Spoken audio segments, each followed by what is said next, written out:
Welcome again to Public Relations. I'm your host, Kevin McDermott. And if you've traveled much, you've gone through either O'Hare Airport or Midway. And I'm sure you've had the experience that most travelers have, but if you ever wonder how do you make all those airports work, well, tonight we're going to get a little bit of background about that.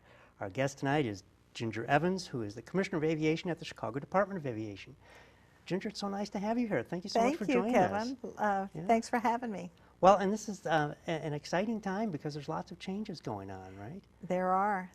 That's what we say in aviation. The only constant is change. Is change. Well, and we all know technology changes all the time, and that affects what you guys do as well. Absolutely. But let's get a little background. I think your background is actually very interesting. So I'd like to talk a little bit about that. You've been Commissioner of Aviation now for coming up on 2 years, yes. right? Huh? But you've had a lot of experience around the world and also in this country, in Denver and Washington, D.C. So how did you land here? Well, you know, I'm fairly advanced in my career, shall we say. So I worked in the U.S. and then, you know, did international work in Asia in the 90s, originally for some Japanese clients and also for BAA, working in London. And then later, you know, worked in the Middle East on the new Doha airport and the Abu Dhabi airport. Worked on the new airport in Quito, Ecuador, of all places. And I've had some really interesting consulting assignments that have taken me to evaluate different types of procedures at different airports, Oslo, Amsterdam, you know, Paris, Frankfurt. So I've really had an amazing opportunity to learn aviation from a lot of different perspectives.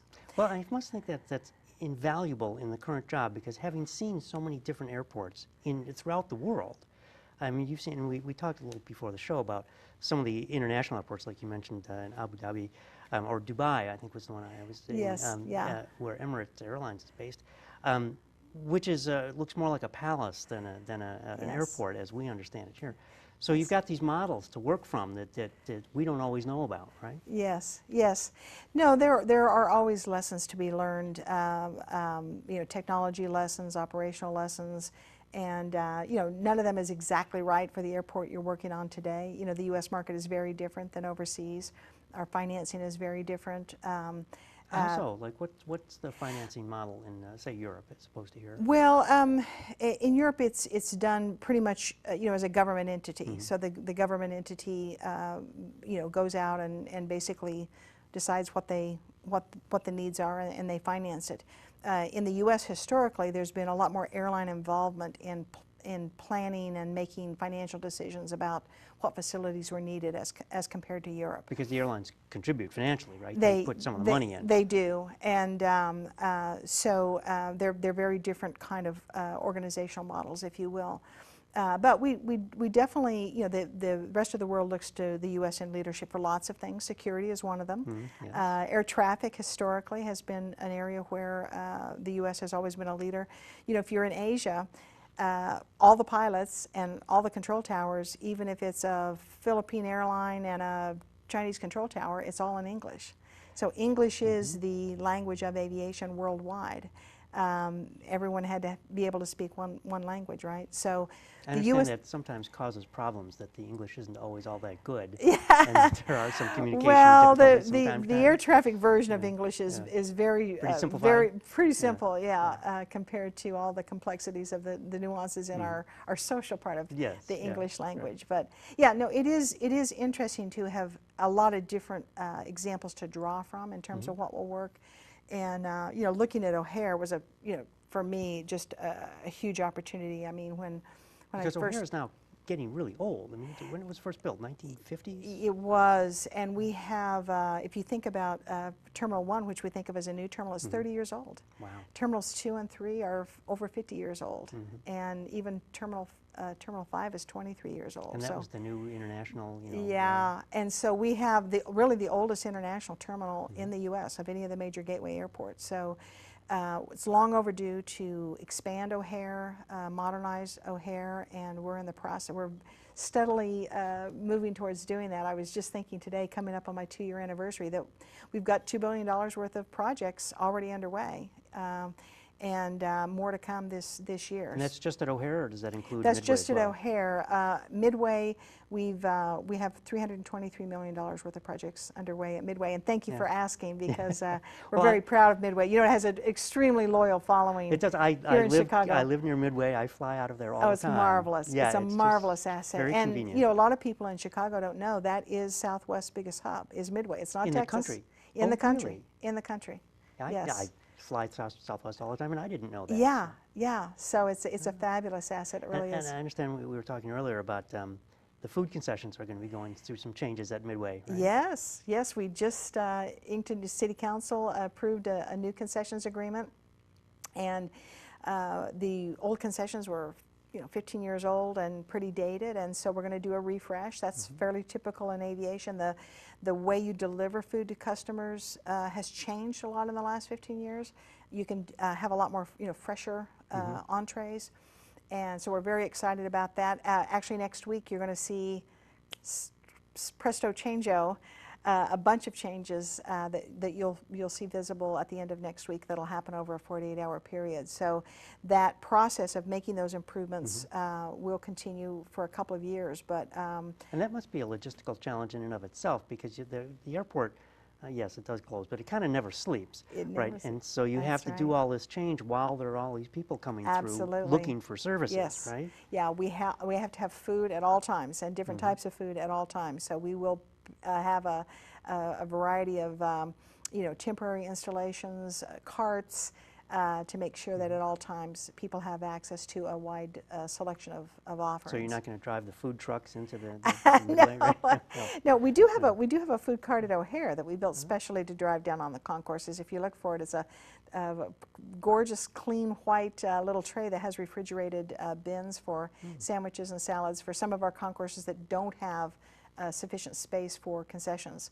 O'Hare is so old that our total concession space is about 50% less than what other U.S. airports have. So our ability to serve the customers is a little bit constrained by those space constraints. Just one of many things that we intend to improve. And that's what we were talking earlier about. Some of the other airports, overseas international airports that have been built much more recently. Yeah. But if you go in and they have these extensive stretches of food and shopping, like that. Here at O'Hare, you have a little shop, another little shop, and a newsstand, and you go to some of these other overseas airports, like in Gatwick or in Dubai, and it's like being at a shopping mall. Oh, well, better than a shopping mall. You can walk into Heathrow and go to the caviar bar for lunch and have caviar and champagne, and talk about a wide selection. They definitely have it. So, the scotch and silk ties and everything else that you want, and traditional English paper dolls, and they have personal shoppers at Heathrow that will, really? So you can sit in the lounge and have a drink, and someone will bring you your favorite items from the shop. So, and the same in Dubai, absolutely fabulous shopping, and the new airport. So are we going to do that? Can I go to O'Hare and have a personal shopper shop? You are going to be amazed. You are going to be amazed. The offering will be transformative. You may remember just before I came, O'Hare switched the concessions in Terminal 5, and Westfield came in and did a major overhaul of T5, and I think most people would say that was a major improvement from what was there before. And we're getting ready to expand that down on the lower level of T5, and we're expanding T5. So and T5 is the international terminal, right? Yes, so, yes. So. And Midway, as an example, you're going to see more hot food out near the gates instead of it all being so concentrated in the central area. Yeah, you'll have more choices out closer to the gates. So you are going to see a wider range of offering, more total square footage for the concessions offerings at both airports. So you're going to see those improvements. Just keep going. Yeah. Just keep going. Yeah. One of the things we were talking about earlier is how many different agencies play a part. I mean, as a passenger, you go to the airport and you're just trying to find your way through, and you go through all the stuff you got to go through, but you never think about what it takes to run an airport and how many different agencies have a hand in it. Right, so talk a little bit about who all has control over what goes on there. Okay, well, let me start with the basics. We are the City of Chicago is the owner, and the Department of Aviation operates the airport. So you mentioned earlier that you're the landlord. We're the essentially. landlord. We build the runways, we build the terminals, cargo buildings, and the airlines, of course, process flights and passengers. So anything to do with your flight, ticketing, baggage delivery, that's all your airline. And we're providing those facilities for them. So if they have a issue with a belt or an issue with a door, you know, they let us know, and when we handle that. Transportation Security Agency is in charge of passenger screening, very important function that was federalized, of course, famously after 9/11. Right. So your screening of your person and your carry-on devices, and also the screening of your luggage when it goes onto the aircraft checked, is all done by the TSA. We have Customs and Border Patrol. And all these groups are really essentially tenants of yours, right? Because you're the They landlord. are, yeah. Right? TSA pays us rent. They're one of our tenants. Customs and Border Patrol in Terminal 5. It really is a lot more than you would think about. We have Chicago Fire for provide not only fire response but EMS, Chicago Police with not only armed officers but bomb squads, canine teams, specialty teams. So we have a lot of different entities. O'Hare is one of only maybe a couple of airports that has on-site FBI.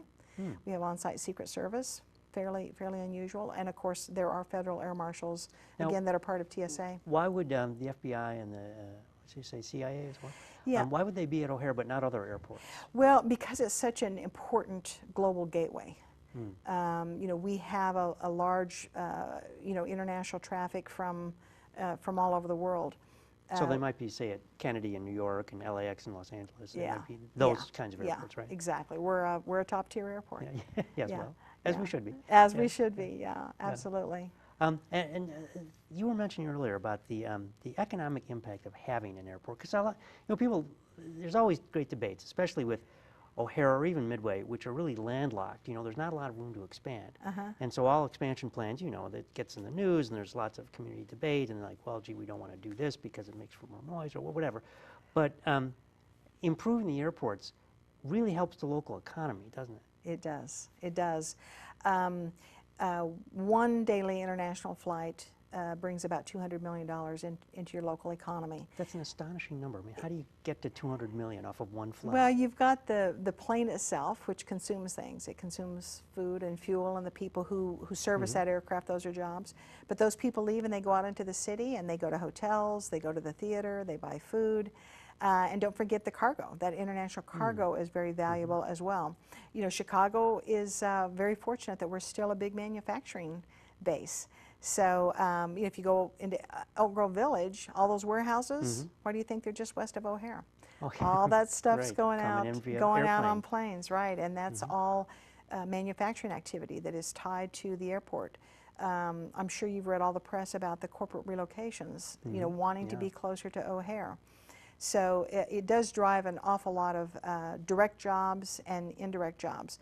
The last economic study that we did was actually in 2002, pretty dated. Yeah. $48 billion is what in 2002 the economic impact of O'Hare was estimated to Just be. O'Hare. Just O'Hare. So you can imagine 15 years later what that number would be.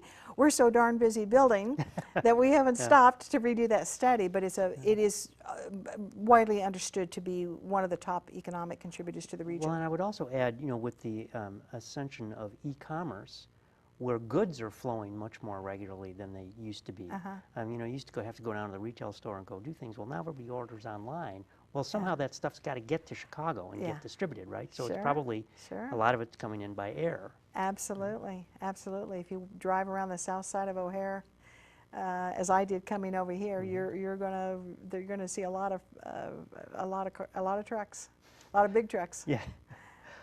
So as you move forward, one of the, as I mentioned earlier, one of the constraints of both the airports is that they are landlocked. There isn't a lot of room. Now, we talked about Denver. I had a client in Denver, flew in and out of the Denver International Airport a bunch of times, and it's in the middle of nowhere essentially, but it's a huge stretch of open land that, you know, could be built on.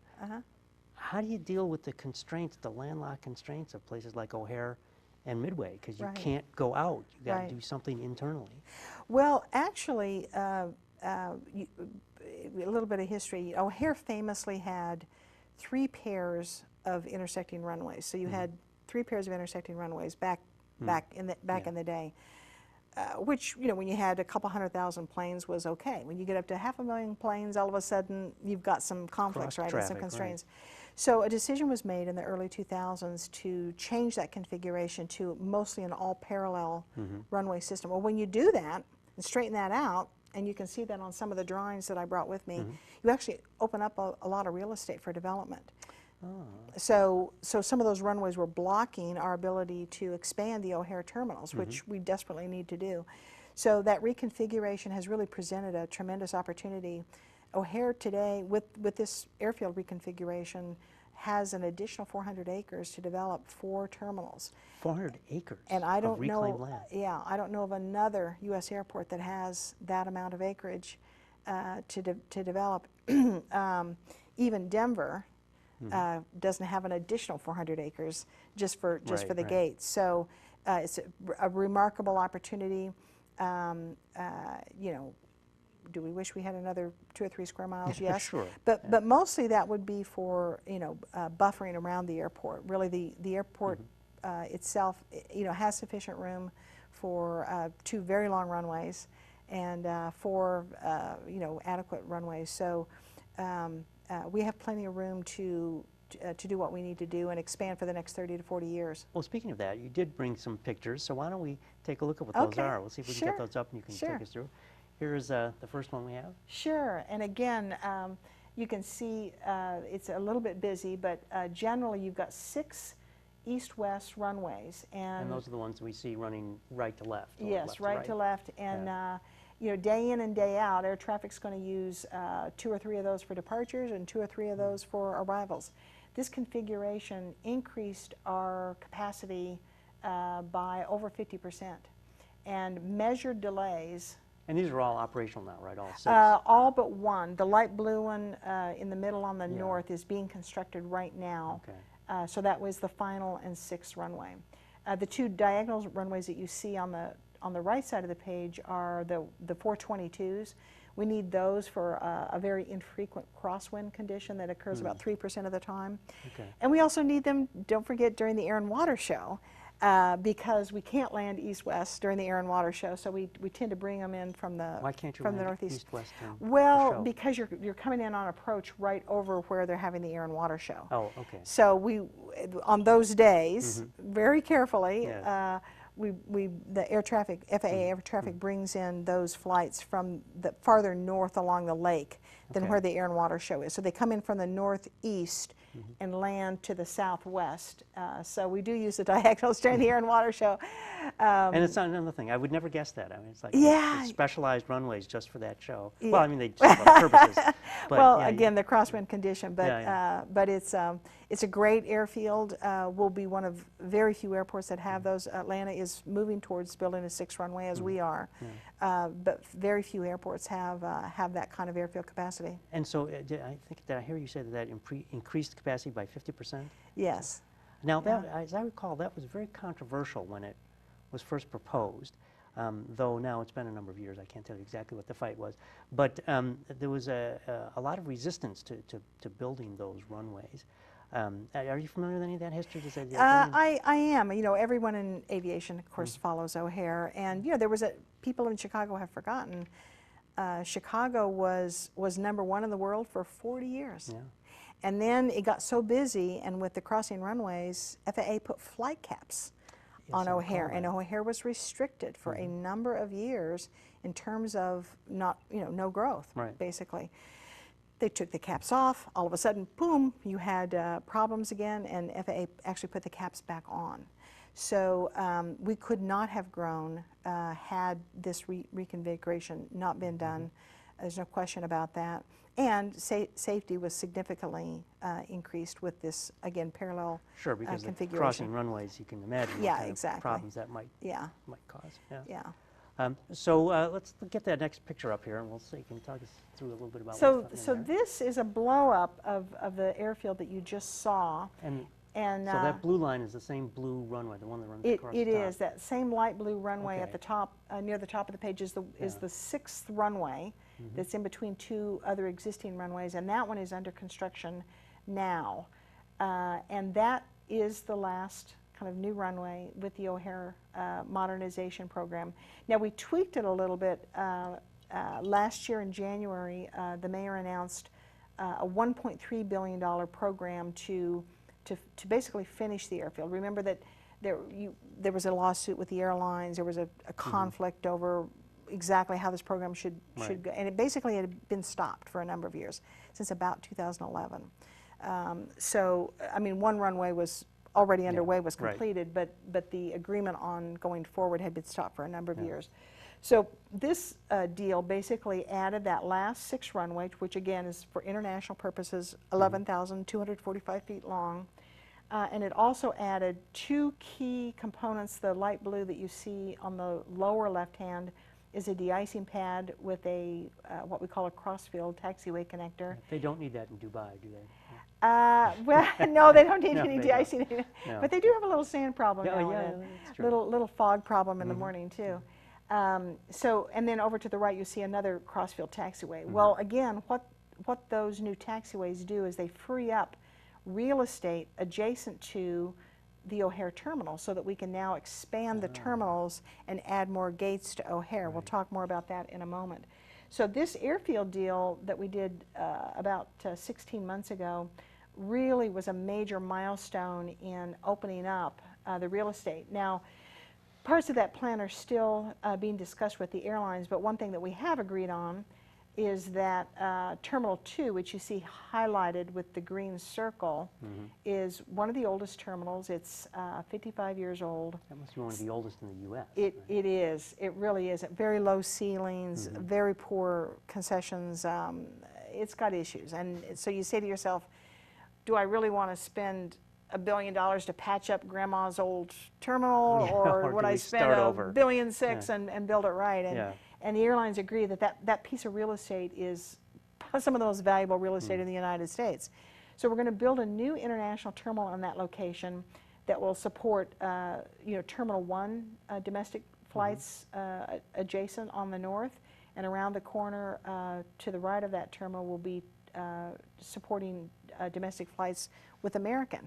So today, international travelers have to leave Terminal 5. Sure, you can see on this picture that they're not physically connected to the that's rest right, of the it's airport. detached, and aviation is all about connectivity.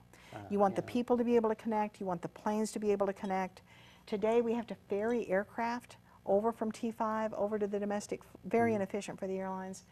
So putting this brand new terminal right there, it's the blank square on the checkerboard. What will happen to the existing Terminal 5 once international flights move over to the new Terminal 1? It will stay international. We're expanding Terminal 5, and it will become a combination of domestic and international, as will the new Terminal 2 will also be a combination of international Will there and be a domestic way flights. to connect it physically to the rest of the airport?